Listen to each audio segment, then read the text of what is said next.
Hello, नमस्कार मित्रमैत्रिणींनो. कसे आहात आपण सगळे? मस्त ना? मंडळी, आज आपण मिलिंद गवळी यांच्याबद्दल जाणून घेत आहोत. मिलिंद गवळी एक भारतीय अभिनेता आणि दिग्दर्शक. त्यांनी वेगवेगळ्या मराठी, हिंदी आणि मल्याळम चित्रपट आणि दूरदर्शन मालिकांमध्ये काम केलं आहे. सध्या ते स्टार प्रवाहाच्या आई कुठे काय करते या मालिकेमध्ये अनिरुद्ध देशमुख भूमिकेत आपल्याला दिसत आहेत. मिलिंद यांनी लहानपणी 2 बालचित्रपटांमध्ये अभिनय साकारला होता. हम बच्चे हिंदुस्तानी के आणि गोविंद सरैयाचा वक्त से पहिले. त्यांनी प्रदीप मैनी दिग्दर्शित हिंदी चित्रपट वर्तमान, त्यानंतर हिंदी चित्रपट अनुमती, बाबूराम इशारा दिग्दर्शित चित्रपटात काम केलं.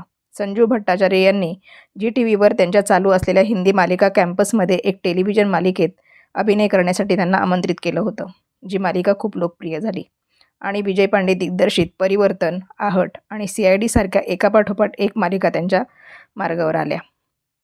बालाजी टेलिफिल्मचे बंधन, BP सिंग दिग्दर्शित इतिहास, कहाणी तेरी मेरी, सोबतच नीलांबरी, आई, मराठा बटालियन सारखे चित्रपट त्यांना मिळाले. मिलिंद गवळी यांचे प्राथमिक शिक्षण फातिमा हायस्कूल विद्याविहार आणि माध्यमिक शिक्षण शारदाश्रम हायस्कूल दादर येथे पूर्ण झालं. पहिल्या वर्षाचे college Ambedkar college for commerce, द्वितीय वर्ष कीर्ती कॉलेज वरळी येथे लाला Lajpat Rai college of कॉमर्समधून college Haji Ali आणि पोस्ट ग्रॅज्युएशन म्हणजेच M.Com मुंबई विद्यापीठातून त्यांनी पूर्ण केले. होनोलुलू फिल्म फेस्टिवलमध्ये डीड यू नोटीस या लघुपटासाठी पुरस्कार त्यांनी जिंकला होता. आम्ही का तिसरे या मराठी चित्रपटासाठी जी टॉकीजतर्फे विशेष लक्षवेधी कलाकार म्हणून त्यांना विशेष लक्षवेधी कलाकार म्हणून नामांकन मिळालं होतं. मराठी चित्रपट आम्ही का तिसरं साठी संस्कृती कलादर्पणतर्फे विशेष लक्षवेधी कलाकार हा पुरस्कार मिळाला. हे खेळ नशिबाची या मराठी चित्रपटासाठी महाराष्ट्र राज्याकडून सर्वोत्कृष्ट अभिनेत्याचं नामांकन त्यांना मिळालं. सर्वोत्कृष्ट अभिनेत्याचे नामांकन मराठी चित्रपट भावाची लक्ष्मी साठी जी टॉकीजकडून मिळालं. मराठी चित्रपट सख्खा भाऊ पक्का वैरी यासाठी जी टॉकीजतर्फे सर्वोत्कृष्ट सहाय्यक अभिनेत्याचं नामांकन मिळालं. मिलिंद गवळी हे आपल्या सर्वांचे लाडके अभिनेते, त्यामुळे त्यांची चांगली चर्चा रंगलेली असते. 2019 पासून ते आई कुठे काय करते या मालिकेतून प्रेक्षकांच्या भेटीला आले आहेत.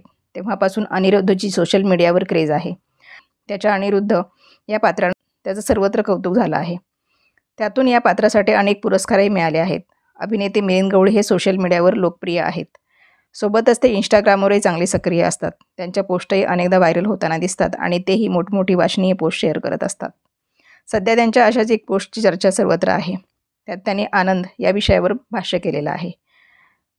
आपल्या आईवडिलांची आठवण त्यांनी त्यात सांगितलेली आहे. पोस्टमध्ये लिहिलं की आनंद, प्रत्येकाच्या आनंदाच्या व्याख्या खूप वेगवेगळ्या असतात.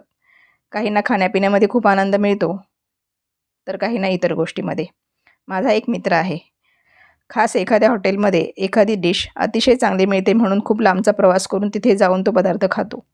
काहीजण असे असतात की खाण्यापेक्षा त्यांच्या खाण्यावरच्या चर्चा करायला त्यांना खूप आवडतात. काहींना तर झोपण्यामध्ये आनंद मिळतो.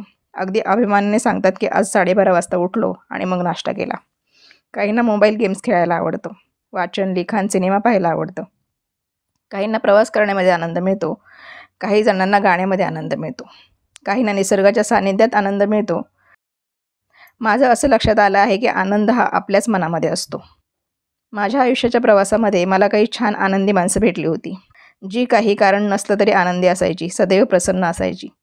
2 पैसे कमी असतील त्यांच्याकडे, पण कधीही त्यांच्या चेहऱ्यावर हसू कमी व्हायचं नाही. त्यांना भेटले की आपोआपच आपल्याही चेहऱ्यावर एक स्मितहास्य यायचं. माझ्या वडिलांना दुसऱ्यांना मदत करण्यात फार आनंद मिळतो. ते पोलीस खात्यात होते. त्यावेळी त्यांचा गैरफायदा घेणारे असंख्य लोक होते. आम्हाला ते जाणवायचं की हा माणूस त्यांचा गैरफायदा घेत आहे, पण त्याचं त्यांना कधीच काही वाटलं नाही. आपल्याकडे मदत मागायला आला आहे आणि आपण त्याला प्रामाणिकपणे मदत करावी एवढंच त्यांना माहीत होतं. त्यामुळे ते सतत प्रसन्न आणि आनंदी राहायचे, कारण मनामध्ये काही कपटच नसतं. प्रामाणिकपणे काम करत राहणं यातच जो आनंद आहे तो आनंद कशात नाही असं त्यांना वाटतं. मिलिंद म्हणतात, आईवडिलांचे गुण माझ्यात आहेत. मी कसा जरी असलो तरी माझ्या आईवडिलांची काही अतिशय चांगले गुण माझ्यामध्ये थोडेफार उतरलेले आहेत. कदाचित त्यामुळेच इतकी वर्ष मी या क्षेत्रामध्ये तरलोय. आनंदी, प्रसन्न माणसं सगळ्यांना आवडत असतात, पण रागवणाऱ्या माणसांपासून लोक लांब पळत असतात. रागवणं, चिडणं किंवा शिवीगाळ करणं याने मला असं वाटतं त्याने आपल्या शरीरामध्ये बिघाड होतो. याउलट आनंदी माणूस खूप निरोगी आणि एनर्जेटिक आयुष्य जगतो. मला फोटो काढायला आणि काढून घेण्यात आनंद मिळतो. मिलिंद गवळी म्हणतात, मला आयुष्यात खूप काही मिळालं. मी तर लकी चाइल्ड आहे. माझ्या आईवडिलांनी मला सगळं काही दिलं. मला कधी हट्ट करावा लागला नाही. तसंच आत्तापर्यंत माझ्या आयुष्यात जी माणसं आली त्या सगळ्यांनी माझ्यावर जीव लावला. त्यामुळे मला स्वतःकडे, बापाकडे काही मागायचं नाही, पण समाजासाठी मागायला आवडेल. आपल्याकडे काही लोक खूप श्रीमंत आहेत, तर काही लोक खूप गरीब. ही विषमता बापाच्या आशीर्वादाने नष्ट व्हावी, तसंच लहान मुलांना शिक्षणासह त्यांचं बालपण एन्जॉय करायला मिळावं. मिलिंद गवळी म्हणतात, माझ्या बहिणीने मला लहानपणापासून आईची माया दिली. म्हणजे आई गेल्यानंतर ती माझी धाकटी बहीण असून माझ्या आयुष्यात तिने आईची जागा भरून काढली.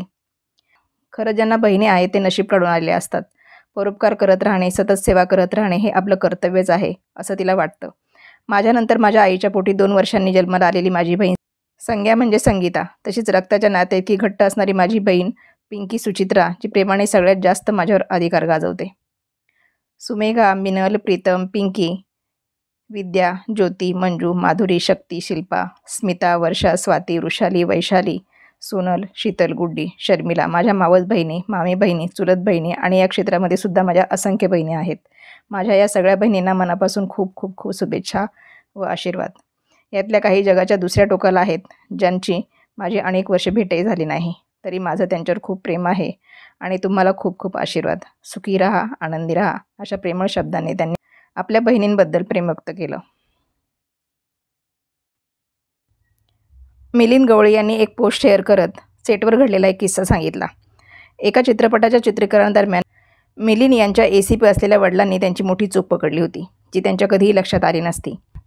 वडिलांच्या या चूक दाखवून देण्याचा प्रसंग शेअर करत मिलिंद यांनी लिहिलं की स्वप्नांच्या दुनियेचं माझं स्वप्न. 1975 15 ऑगस्टला शोले नावाचा पिक्चर रिलीज झाला. मिनर्वा थिएटरमध्ये तुडुंब गर्दी होती. त्या काळामध्ये ब्लॅकमध्ये तिकीटं विकली जायची. शोलेचे तिकीट मिळवून आणि तो सिनेमा मिनर्वामध्येच बघायचा हे पण माझं स्वप्न होतं, जे काही आठवड्यानंतर माझ्या वडिलांनी पूर्ण केलं. असंख्य सिनेमे बघितले. सिनेमाशी निगडीत अशी असंख्य स्वप्नही मी बघितली. खरं तर अजून बघतोच आहे. मी शाळेतच एक स्वप्न बघितलं होतं, आपण सिनेमामध्ये काम करायचं. 2-3 वर्षात हम बच्चे हिंदुस्तान या चित्रपटात काम मिळालं आणि ते स्वप्न पूर्ण झालं. त्यानंतर असंख्य सिनेमांमध्ये मी काम केलं. मग मी स्वप्न बघितलं, आपला स्वतःचा एक सिनेमा असावा, आपण तो बनवावा आणि अथांग नावाचा सिनेमा मी केला. त्यामुळे स्वप्न बघावीत, छोटी बघावीत, मोठी बघावीत.